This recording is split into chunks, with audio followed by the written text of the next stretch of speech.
अहिल्यादेवी होळकर यांची 301वी जयंती कार्यक्रमाला उपमुख्यमंत्री सुनेत्रा पवारही उपस्थित होत्या। यावेळी अजितदादांनी केलेल्या कामांची त्यांनी आठवण काढली आणि राम शिंदेंचेही आभार मानले। पाहूया सुनेत्रा पवार भाषणात काय म्हणाल्या। नमस्कार। पुण्यश्लोक राजमाता अहिल्यादेवी होळकर यांच्या 301व्या जयंती उत्सवानिमित्त या पवित्र भूमी चौंडी येथे उपस्थित असलेले राज्याचे उपमुख्यमंत्री आदरणीय एकनाथजी शिंदे साहेब, आजच्या कार्यक्रमाचे आयोजक आणि विधान परिषदेचे सभापती माननीय रामजी शिंदे साहेब,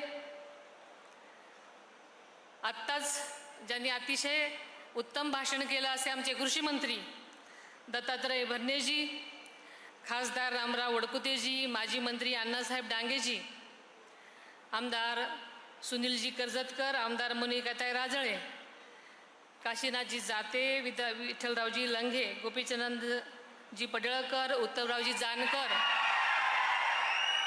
बाबासाहेब देशमुख, अमोल खताळ, सचिनजी कांबळे पाटील, नारायणराव पाटीलजी, माजी खासदार विकास महात्मेजी, माजी आमदारराव पोपटराव गावडे, रामहरी रूपनवर, स्नेहलाताई कोल्हे, भीमराव धोंडेजी, रमेशजी शेंडगे, आमच्या वैशालीताई नागवडे, संध्याताई सोनवणे, अक्षयजी शिंजे, तसेच मंचावरील उपस्थित सर्वच सन्माननीय सदस्य, पत्रकार बंधू आणि मोठ्या संख्येने आज जमलेले माझ्या बंधू भगिनींनो,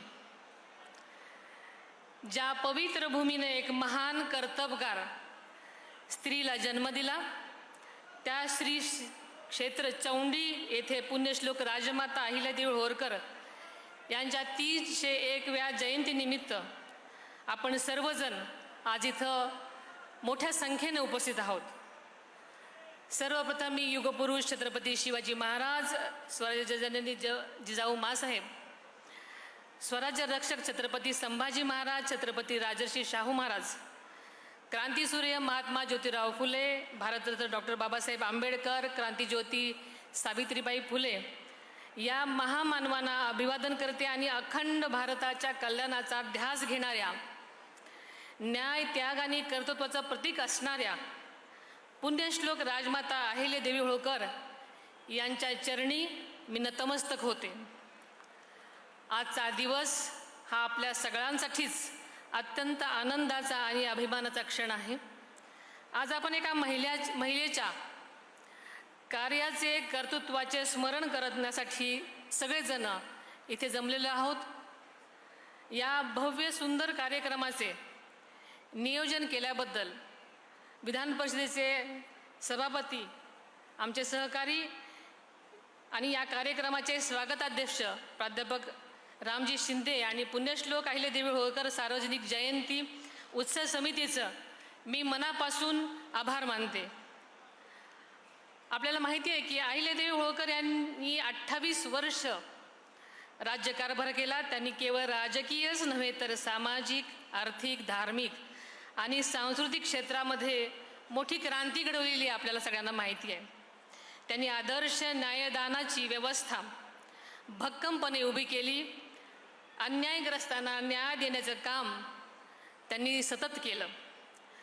सर्वसामान्यांसारखे न्यायदान करताना हुंडाबंदी केली, महिलांचे जीवन समृद्ध करण्याचं त्यांनी अतिशय महत्त्वपूर्ण काम अनादी कालापासून केलं। काशी, अयोध्या, मथुरा, पंढरपूर, नाशिक, जेजुरीसह देशभरामधील धार्मिक स्थळांचा जीर्णोद्धार त्यांनी स्वतःच्या निधीतून केला। त्यांनी सोमनाथ येथील मंदिरसुद्धा नव्यानं बांधलं। विविध प्रकारचे नद्यांवरील घाट, मंदिर बांधताना, दान पुण्य करताना सरकारी तिजोरीतून खर्च न करता स्वतःच्या संपत्तीतून त्यांनी हा सगळा खर्च केला। एवढी श्रीमंती असताना देखील त्यांचं साधेपणानं राहणं सगळ्यांनाच आपल्याला आजपर्यंत भावलेलं आहे। त्यांनी स्वतःसाठी धन खर्च केला नाही तर समाजाच्या कल्याणासाठी त्यातला प्रत्येक खर्च कसा होईल याकडे बघितलं, म्हणूनच त्या लोकमाता ठरल्या। आपल्याला माहिती आहे की गोरगरिबांना रोजगार मिळवून देण्यासाठी अहिल्यादेवींनी महेश्वरीत एक मोठं वस्त्रोद्योग केंद्रसुद्धा स्थापन केलेलं होतं. तिथे महेश्वरी वस्त्र तयार होऊ लागलं आणि त्यामुळे समृद्ध अर्थव्यवस्था मिळाली आणि लोकही स्वावलंबन व्हायला मदत मिळाली. महिला सैनिकांची स्वतंत्र तुकडी निर्माण करणाऱ्या त्या पहिल्या महिला शासक होत्या. त्यांच्या सैन्यदलात शिस्त होती, कौशल्य होतं आणि युद्धसज्जतेसाठी त्यांनी स्वदेशी तोफखानाही सुरू केलेला होता. न्याय पद्धतीमध्ये त्यांचा दृष्टिकोन अत्यंत प्रगतिशील होता. अहिल्यादेवीचे चरित्र, कार्य आणि आदर्श आज 300 वर्षानंतरही तितकाच प्रभावी आणि प्रेरणादायी आहे. त्यांच्या जन्म 300 शताब्दी निमित्त शासनाने श्री क्षेत्र चौंडीच्या विकासासाठी आत्ताच आपल्याला शिंदे साहेबांनी सांगितलं की 681 कोटीचा विकास आराखडा तयार केलेला आहे. आणि या आराखड्याबाबत माननीय मुख्यमंत्री महोदयांच्या अध्यक्षतेखाली कामाची नुकताच आढावासुद्धा घेण्यात आला आणि लवकरच हे अतिशय भव्य काम सुरू होणार आहे. चौंडीचा विकास सर्वसमावेशक नियोजनबद्ध होणार आहे. ही कामं दर्जेदार आणि गुणवत्तापूर्वक झाली पाहिजेत. दर्जेदार सुविधांच्या माध्यमातून पर्यटनसुद्धा चालना मिळेल. त्यामुळे ही कामे करत असताना पुढील 25 वर्षाचा विचार करून त्यांच्या देखभाली दुरुस्तीबाबत आत्तापासूनच व्यवस्था करण्यात यावी अशी माझी या निमित्ताने संबंधित यंत्रणांना सूचना राहील. अहिल्यादेवीच्या नावानं एक भव्य स्मारक, महिला सक्षमीकरणासाठी आदिशक्ती अभियान आणि त्यांच्यावरील आधारित एक बहुभाषिक चित्रपट तयार करण्याचा निर्णय आपल्या महायुती सरकारच्या मंत्रिमंडळाने घेतलेला आहे. या माध्यमातून त्यांचं कार्य देशभरावर नक्कीच पोचलं जाईल याचा मला विश्वास आहे. 300व्या जयंतीनिमित्त मी स्वतः चौंडीस आले होते गेल्या वर्षी. राम शिंदे साहेब आणि पुण्यश्लोक अहिल्यादेवी चरणी नतमस्तक झाले.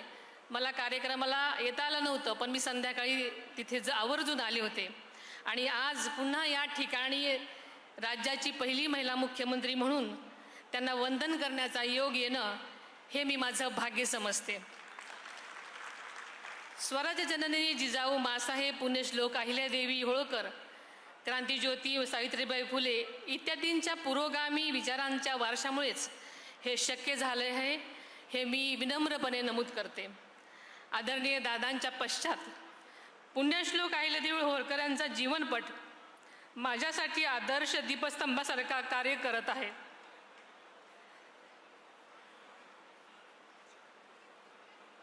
अहिल्यादेवी होळकर यांच्या जन्मदिनाच्या 30 शताब्दी वर्षानिमित्त गोदावरी ते नर्मदा पुण्यश्लोक अहिल्यादेवी जलयात्रेचा भव्य शुभारंभही नुकताच करण्यात आलेला आपण सगळ्याला माहिती आहे. पुण्यश्लोक अहिल्यादेवी यांचे विचार, त्यांचा वारसा आणि विकास ही त्रिसूत्री मंत्र घेऊनच ही यात्रा सुरू झालेली आहे. महाराष्ट्रातील नद्या एकमेकांना जोडून राज्य दुष्काळमुक्त करण्याचा संकल्पना शासनाने केलेला आहे, आपल्या सगळ्यांना माहिती आहे. भविष्यात राज्यामध्ये कुठेही दुष्काळ राहणार नाही यासाठी प्रयत्न सगळ्या स्तरातून सुरू आहेत.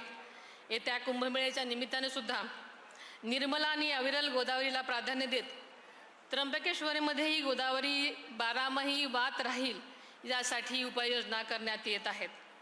आदरणीय मुख्यमंत्री महोदयांनी यावर्षी सादर केलेल्या अर्थसंकल्पामध्ये पात्र शेतकऱ्यांना 2 लाखापर्यंत कर्जमाफी देण्याचा निर्णय जाहीर केलेला आहे. या योजनेला आत्ताच आपल्याला भरणे मामांनी सांगितलं, पुण्यश्लोक अहिल्यादेवी होळकर क्षेत्रकरी कर्जमाफी योजना असं नाव देण्यात आलेलं आहे. आणि थोड्या दिवसात ही कर्जमाफी देऊन शेतकऱ्यांना नक्कीच दिलासा मिळणार आहे. आदरणीय दादांच्या प्रयत्नानं बारामतीमधील शासकीय वैद्यकीय महाविद्यालय आणि रुग्णालय सुरू झालं आणि या महाविद्यालय आणि रुग्णालयाला पुण्यश्लोक अहिल्यादेवी होळकर यांचं नाव देण्यात आलं आहे आणि ही अतिशय अभिमानाची गोष्ट आहे. चौंडी येथील विकासासाठी शासन नेहमीच कटिबद्ध राहील आणि याची परत एकदा ग्वाही देते. आणि मला या ठिकाणी अतिशय सुंदर कार्यक्रमाला बोलवलं आणि मला आपल्या इथे सगळ्यांना येण्याचा योग आला त्याबद्दल मी राम शिंदे साहेबांचं मनापासून आभार मानते आणि इथंच थांबते. जय हिंद, जय महाराष्ट्र.